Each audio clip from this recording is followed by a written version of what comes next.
it's pretty much just a lot of experiments, but I think very cool.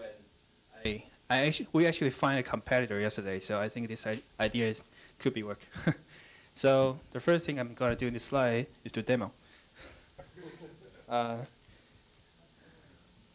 So okay, so this is a little toy, and there are two text areas, and if I type something here, because the difference between left and right, it will show up here, down there. So what's this special? You can see this is a way to do div, to do text div, but it's special because it shows up the page, and the request to perform the actual div is done in Perl. It's done in server side. It's not done in. It's not pure JavaScript. Okay, so back to the real content of the slide. What is this? What is this idea for? Because I've been looking around the world, and I think, like these people, they are doing very cool things. Because these websites, they now have API. And not just API like we heard, it's a web API. So why? Why a web API? Maybe because it buzz, the word buzz, maybe. And maybe people think that fat clients, well, it means the client that do a lot of things, can actually work out, because you see like Blogger.com has a lot of Blogger clients. Flickr has a lot of clients, desktop program too. So maybe this idea kind of works out pretty well. And I think the most important reason is that people now think the website doesn't equals to a tons of HTML anymore. A website becomes a model of how you do things. And most importantly, they think that a website is a rich model. It really does a lot, and very well. So I took very much think about it, and think that API special to web API. I think I want web API, and if I want to do things, I want fat clients, because you can play a lot of things in the client. You don't playing things in the server side always have some constraints that you cannot break. But on the client side, there are more codes you can play, especially user interface. But I don't really want to have a rich model. Why? Because I want the model to be really simple, so I know what to do, like intrinsically. So like I think Flickr and Blogger API is still a bit more complex to me. So I have this idea called Asynapse. So Asynapse is something in your brain, and but basically it's just the idea is just micro API, for very simple usage.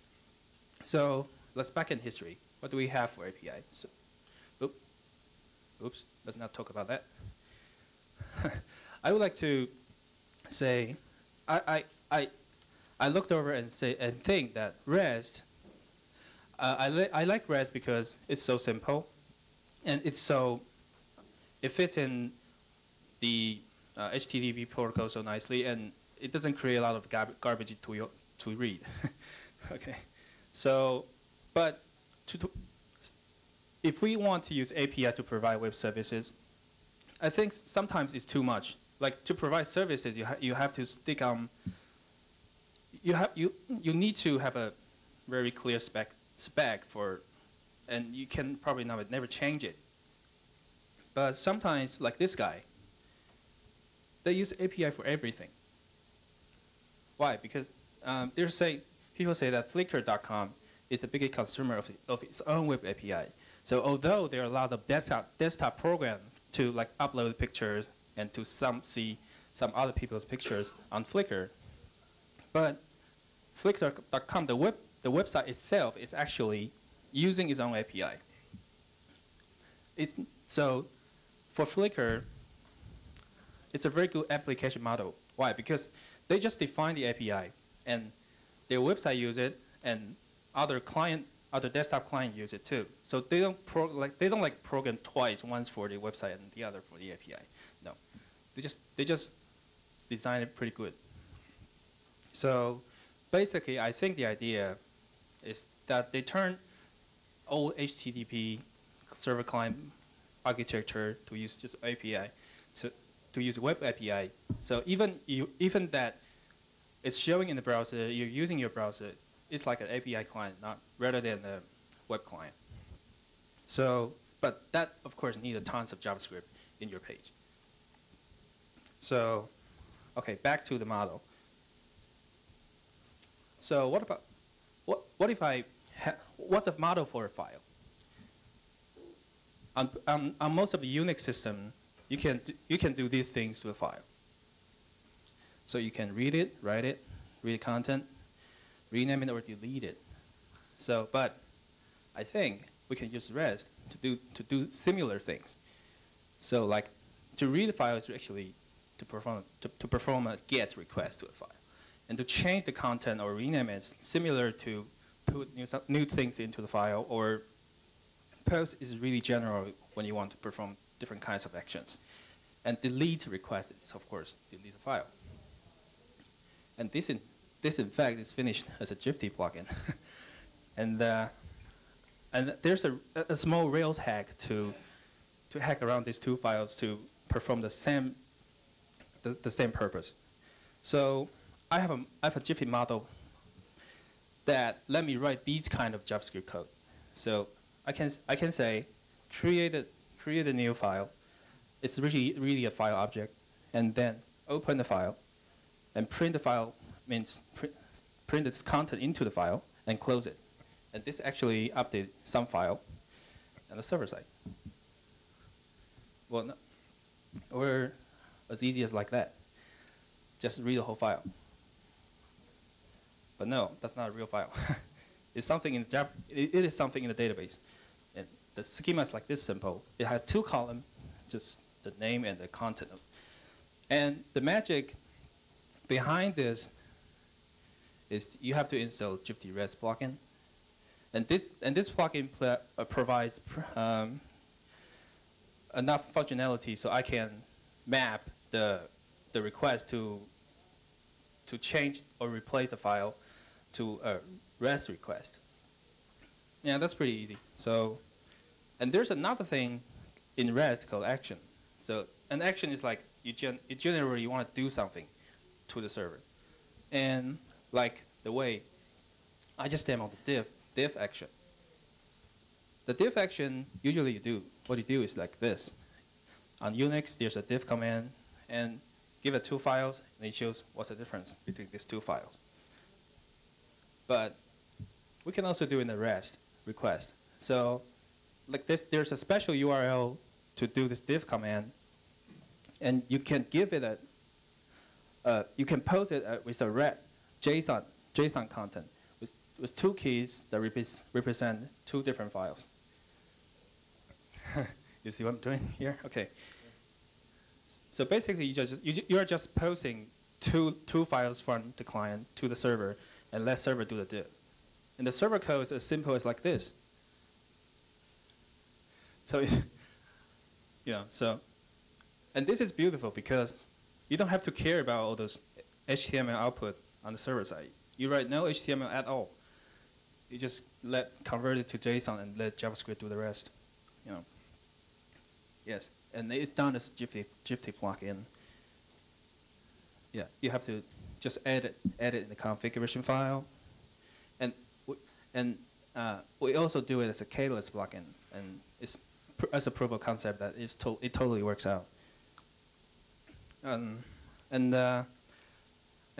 since I demo all this, I would like to talk more about data. So, in Jifty's DPI, if you want to retrieve a content, you write something like this. This is Perl. You create a person object, and you load something with this ID. In Catalyst or DPI's class, you wrote something like this, pretty similar. And in JavaScript, that. So you issue an AJAX request to a certain URL, and then if that's successful, evaluate the response text, which is supposed to be JSON. Oh, that's not good.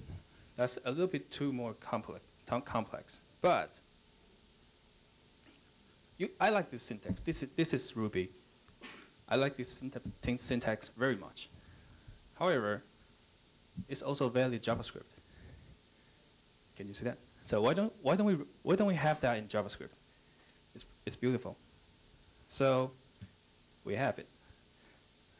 So the thing is, this is a special constructor that that does the REST communication to the server, and if you create instance of that, it allows you to do something like Rails model, or Gypsy's model. So person is the model, and you want to find it by one record in the person by its ID. So okay. So this is what I implement REST model. So it basically talks to a server, to a REST server, and it's pure JavaScript. And I call it a REST client, but it's just really Gypsy's REST. And because I think Gypsy has a good convention of REST that it predefines a lot of REST actions and URL. So it's easier if you want to talk to Gypsy. And in other framework, you usually have to define those URLs on your own. So somebody's smiling down there. Okay. Yeah. So I would like to see if I can use REST to do more things, like more useful things. So there are a lot of things still needs to do. Like I basically implement a subset of active record API on JavaScript, and what I want to do is if we can have these similar API too, yeah, that would be really useful because if you whichever you used to, you can still use the syntax in JavaScript, although you have to switch the arrow to dot. But that doesn't really matter because that leads to more hacking. And but one of the other important things that why am I doing this? The big picture of the Asynapse is that I want to create a JavaScript adapter to something on the server, like an action, a text if action, or to model. But what about the view? What about the presentation layer? My idea is that I think recently I saw this, YUI is the UI component provided by Yahoo, and EST was built on YUI to perform crazy UI implementation by pure JavaScript. You can write you can write user interface almost like desktop application using these two tools. So I think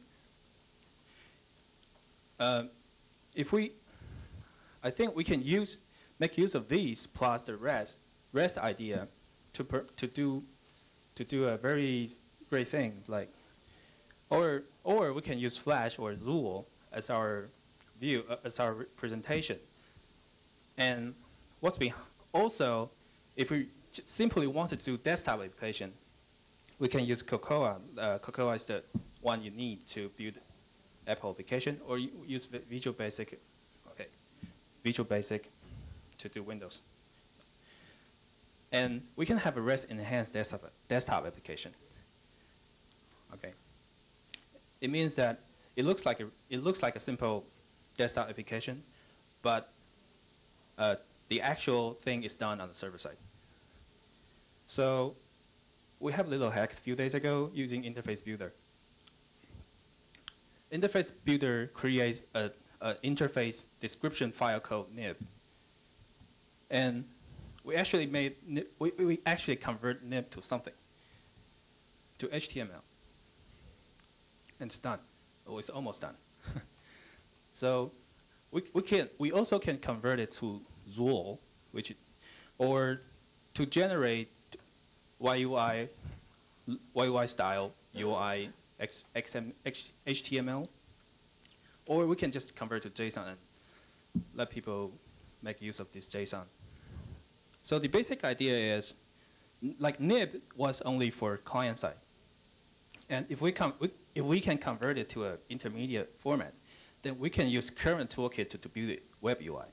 And these web UI, the actions performed on this web UI, they can do REST actions on the server side, and then server side give back to the client the JSON data.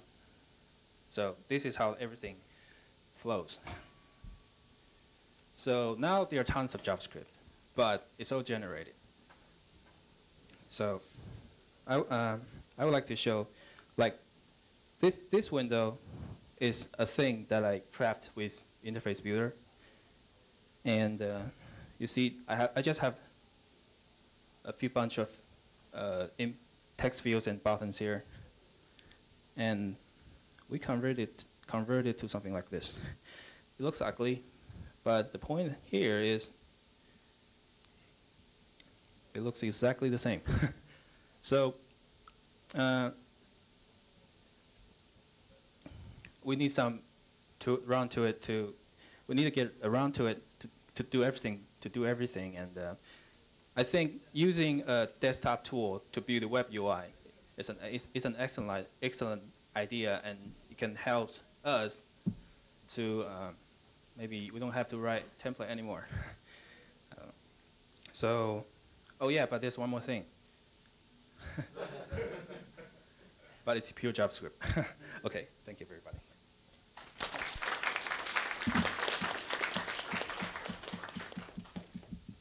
Questions, comments?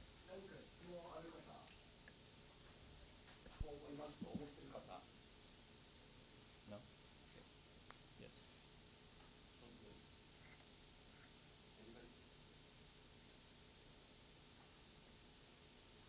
Sure.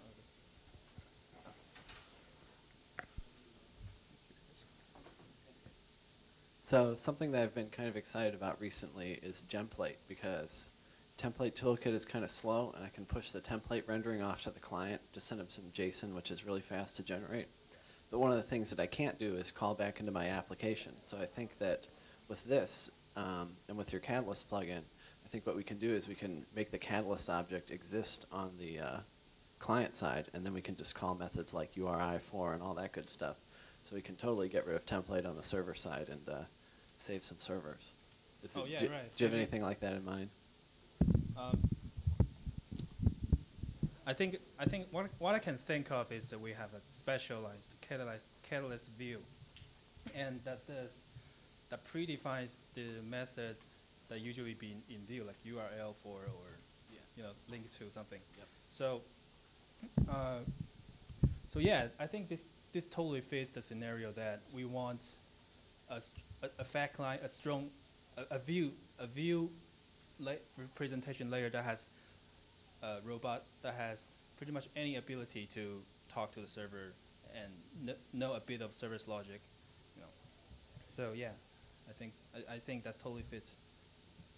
Yeah, because it looks like you can just have the controller and the view on the client side. Right. Yeah, and the server just mitigates access to data. It's pretty exciting.